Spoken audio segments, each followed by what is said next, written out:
This is chapter 2 of Fundamental Education by Samael on Weor. I chose to read out this chapter from this book because it stood out to me as an evident problem in human nature that we don't always address, at least not very often. It's true that humans have the tendency to imitate others around them, and part of that reason, of course, is because we had to do this constantly when we were growing up, and our parents were teaching us how to speak and act. But I think in spite of this process of being raised by our parents, it's my belief that as a species, we're just not really inclined to thinking critically and choosing to do things differently than the rest of the herd. I think being rebellious and thinking outside of the box or questioning things, I think that's a very smaller population of people. I don't think that's the norm. And many of us don't question things at a deeper than surface level, like where something came from or what the ultimate purpose of something is. We're just so completely used to just following rules and traditions that work and ideas that have been working for a while.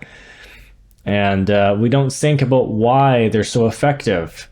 And so, for example, as an artist, that's one reason why it's resonated a lot with me, because so much of my youth up until finally, after my teen years, finally, I would say my brain had developed enough like a young adult that it could start thinking for itself more, or I should say I could start thinking for myself more, right? Especially though it was harder with art, and as a music composer, there's no creativity in doing something that works really well, generally, in music if everyone's doing it. I mean, you have to ask why people are doing this or that thing using these techniques, why it's effective. Because if you figure out the why of something, why something is so effective in a business model or in art, and you're not just copying it, why do they use these instruments, and why do they use these ones? Why do these ones rather come out at certain times?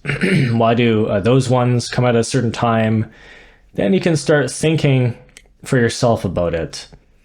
And when you have your own ideas, you can ask, why would this be a good idea? You have the idea and you look at it, or you listen to it and you think, or you ask yourself, well, here it is, and what is it doing to me as a listener? What's the effect that it is causing, or as a viewer, and it's a painting or something? And if you can feel the effect, then you ask yourself if that's a good idea. If you feel that it's giving you more energy in a song, for example, it's lifting the song up, or maybe it's making it quieter and creating some sense of stillness, or removing the presence.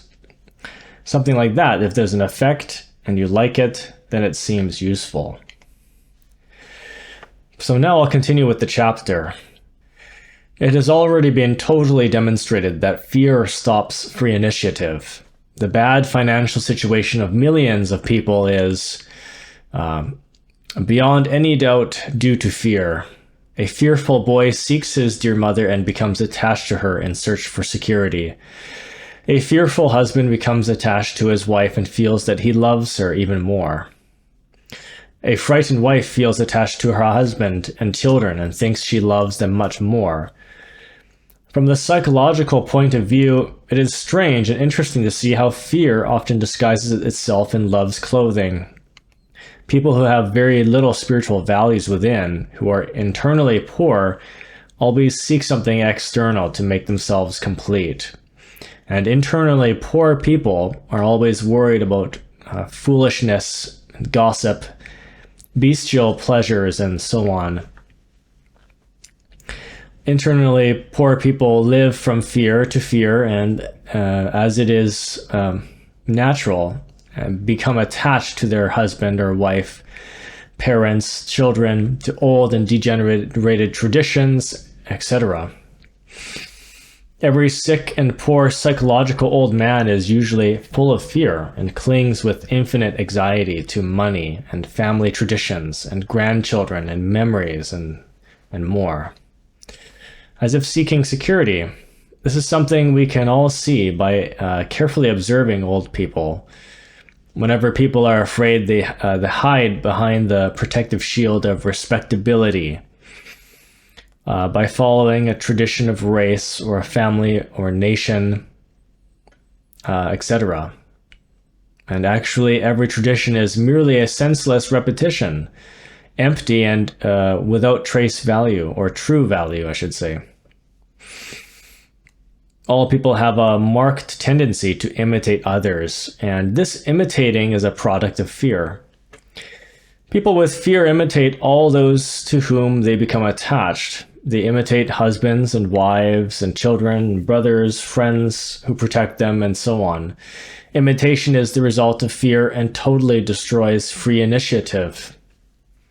In schools, colleges, and universities, teachers make the mistake of teaching through imitation. In painting and drawing lessons, students are taught to copy images of trees and houses and mountains, animals, etc. That is not creating, that is imitating. Taking a picture. Creating is not imitating or taking a picture. To create is to translate and vividly transmit with a brush a tree that enchants us, a beautiful sunset, a dawn with its ineffable melodies, etc. There is true creation in Chinese and Japanese Zen art, both abstract and semi-abstract. Any Chinese painter of Chan and Zen is not interested in imitating or taking pictures. Painters of China and Japan enjoy creating again and again. Painters of Zen and Chan do not imitate. They create, and this is their work. Painters of China and Japan are not interested in painting or taking a picture of a beautiful woman. They enjoy transmitting her abstract beauty. Painters of China and Japan would never imitate a sunset. They enjoy transmitting in abstract beauty all the enchantment of a sunset. So what is important is not to imitate, to copy in black and white. What is important is to feel the deep meaning of beauty and know how to transmit it. But for that, it is necessary not to have fear. Or enchantment to rules or traditions, fear of what people might say, or fear of the teacher's reprimand. It is imperative that teachers understand the necessity for students to develop creative power. It is clearly absurd to teach students to imitate. It is better to teach them to create. Unfortunately, human beings are unconscious, sleeping machines who only know how to imitate. We imitate other people's clothing, and out of that imitation emerge the different trends of fashion. We imitate other people's customs even when they are mistaken. We imitate vices. We imitate all that which is absurd and that which is always repeated throughout time, etc. And I will add customs that are mistaken, such as names that people can't pronounce. I mean, how hard is it to pronounce, certain Latin or German names properly? It never is, at least in the West, right? Or in other kinds of, Persian or Japanese names. It always becomes westernized, right? It is necessary for teachers to teach their students how to think independently. Teachers should give their students all possibilities in order that they stop being mechanical imitators. Teachers should provide the best opportunities available for students to develop creative power. It is imperative for students to know true freedom so that they learn to think independently and without fear at all. A mind which lives enslaved to what people might say, a mind which imitates because of fear of violating traditions, rules, customs, etc., is not a creative mind, neither a free mind. People's minds are like a house, closed and sealed with 7 seals. A house where nothing new can happen, where the sun does not shine, where only death and pain reigns. The new can only take place when fear does not exist. When both imitation and attachment to things like money and people, traditions, material things, customs, and so on do not exist.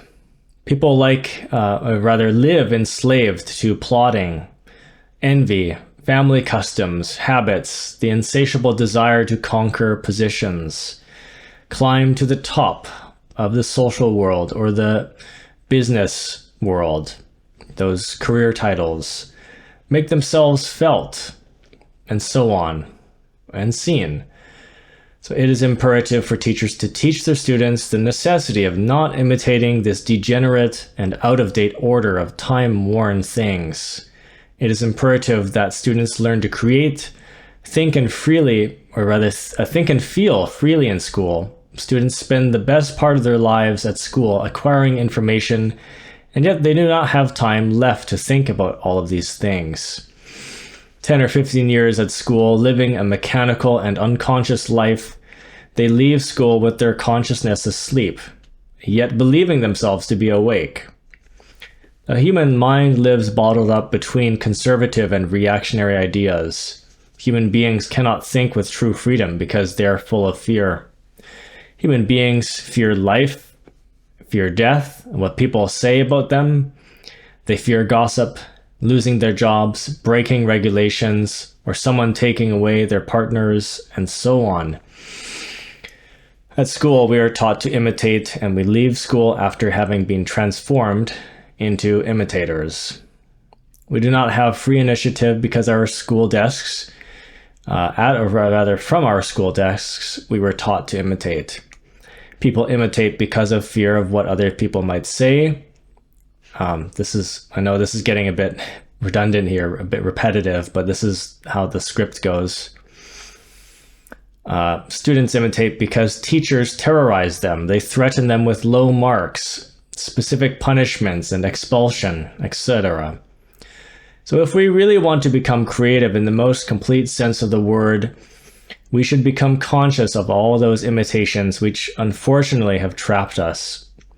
When we are already capable of knowing all those imitations and have very closely analyzed each of them, and as a logical consequence, the power to create is spontaneously born within us, it is necessary for students at school, colleges, and universities to free themselves from all imitation so that they become truly creative. Teachers who erroneously assume that students need to imitate in order to learn are mistaken. Whoever imitates does not learn, but becomes a machine, and that is all. It is not a case of imitation what authors of geography, physics, arithmetic, history, etc. say. To imitate, memorize, repeat like chatterboxes or parrots is stupid. It is better to consciously understand what we are studying. Fundamental Gnostic education is the science of the consciousness, which allows us to discover our relationship with human beings and nature and everything else. A mind which only knows how to imitate is mechanical, is a machine which functions but incapable of creating. It does not truly think and only repeats, that is all. Teachers should be concerned about the awakening of consciousness in students. Students only worry about passing the school year, and later, once out of school and practical life, they become ordinary office clerks or child-making machines. 10 or 15 years of studies so as to come out of transformed into talking machines. The subjects studied are forgotten little by little, and at last nothing remains in their memory. If students become conscious of the subjects they studied, if their studies were not only based on information, imitation and memory, then matters would be different. They would leave school having acquired conscious, unforgettable, and complete knowledge, which would not be subjected to their unfaithful memories. Fundamental education of Gnosis will help students by awakening their conscience and intelligence. Fundamental education takes young people along the path of true revolution. Students would insist that teachers give them true education, fundamental education. It is not enough for students to sit at school desks to receive information about a king or a war, but something else is needed. Fundamental education is needed to awaken consciousness. It is imperative for students to leave school mature, truly conscious and intelligent, so that they do not become simple automatic parts of social machinery.